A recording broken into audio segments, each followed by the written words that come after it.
Good morning, good afternoon, o good evening, o anumang oras na napanood ang video ito. Welcome sa ating channel, Matuto Dapat, sapagkat ang kaalaman ang isang mahalagang kayamanan. Sa oras na ito, pag-usapan natin is permutation of distinct objects. So, ibig sabihin, yung iba't ibang objects ay atin pong i-arrange. It's a guide to arranging objects in order. First, we have to define permutation. So, what is permutation? A permutation is an arrangement of objects in a specific order, and that is, there is first, second, third, etc. This means the order matters in permutations. So, unlike sa combination, dito, lahat ng order o arrangement matters o binibilang po natin. Example, ABC and BAC are two different permutations of the same three letters. So, sa combination kasi, ABC or BCE or BAC, parehas lang yon as long as the three letters are there. Pero sa permutation, pag nagkabaliktad, ibig sabihin, it's another count. Okay? Example 2, the number of ways of arranging the digits 1, 2, and 3, where 2 taken at a time is 6. Here are the arrangement. So, dalawa ang kukunin natin out of 3. So, it's either 1, 2, 1, 3, 2, 1, 2, 3, 3, 1, and 3, 2. Okay? So, arranging of n objects taken are at a time. So, this is the formula. Now, commonly, this is the simple permutations if the object is distinct. No? So, NPR, okay, is equal to n factorial divided by n minus r factorial. Where yung n factorial, so ang tawag natin n factorial. So, na kung saan, pinapactor po natin from the highest number hanggang sa lowest hanggang maging 1. Okay? And then, minumultiply po natin yan. Where r the number of selected items and n is the total number of items. So, we have an example. Okay, problem 1. How many ways can 3 letters be arranged from the word pot?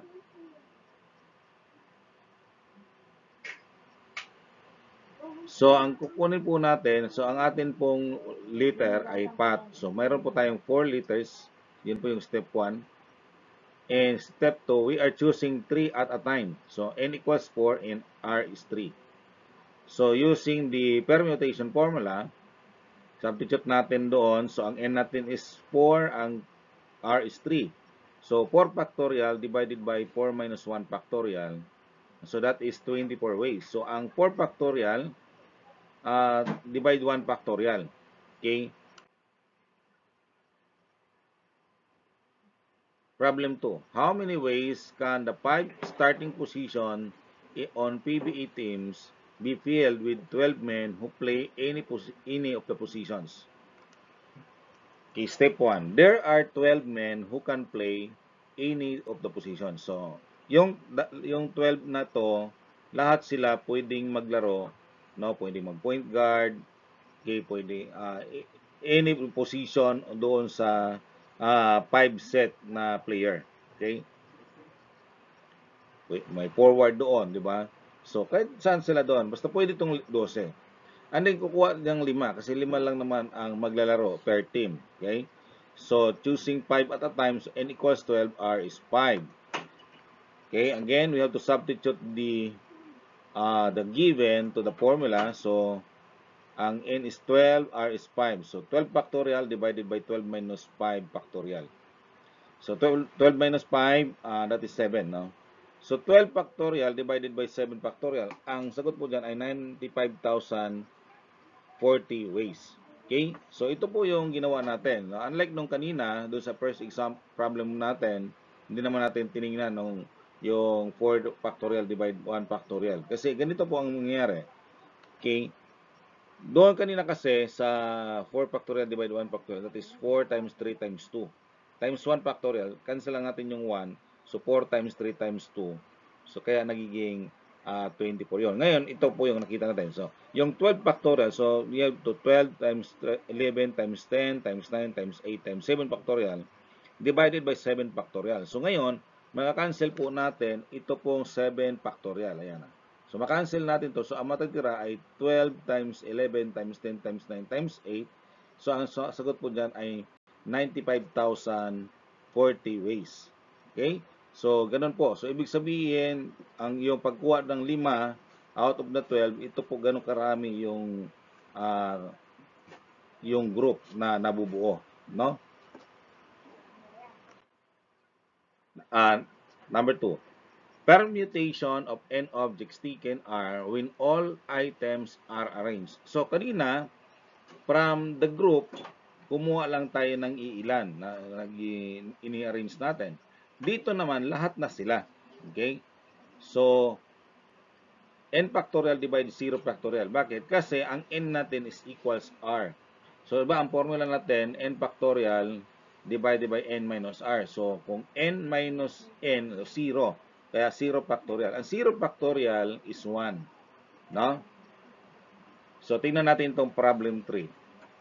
In how many ways can the letters in the word quiz be arranged? So, ibig sabihin yung 4 po na yan. So, 4 na letters mayroon. So, n is 4. And we are choosing 4 at a time. So, r is 4. Kaya n equals 4, r is 4. Kaya magiging 0. Ayan o. Okay, so pag ganon, no, lahat naman sila ipinuha natin, 0 factorial sa ilalim, and that is considered 1. So, 4 taken 4. Okay, so 4 factorial divide 0 factorial. So, that is, so 4 times 3 times 2 times 1. So, alam natin, any number multiplied by 1 is the number. Kaya 4 times 3 times 2, that is 24 ways. So, ganun lang po kapag lahat po yun i-arrange natin, maging 1 lang po yung ating divisor. So, kung ibig sabihin, parang, ano lang yan, kung ano yung n factorial natin, yun na rin yun. No? Alright, so this is your activity for today. No? So, try to answer this one, try to practice this one. Okay? So, maraming salamat sa inyo pong pakikinig at panonood ng atin pong video ito. Huwag pong kalimutan i-share. Okay, mag-like po, mag-subscribe po sa atin pong YouTube channel. Pwede i-share nyo to sa mga kakilala nyo na mayroong math subject. Maraming salamat. God bless po.